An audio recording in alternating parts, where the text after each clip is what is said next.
এখন আমাদের সামনে কালামে পাক থেকে তেলাওয়াত করে শোনাবেন বন্দরনগরী চট্টগ্রামের ঐতিহ্যবাহী শিক্ষা কেন্দ্র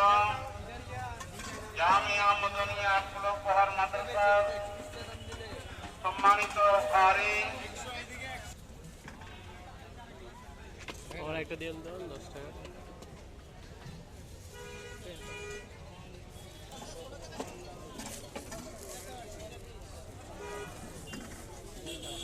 এদিকে পাঠাই দেবা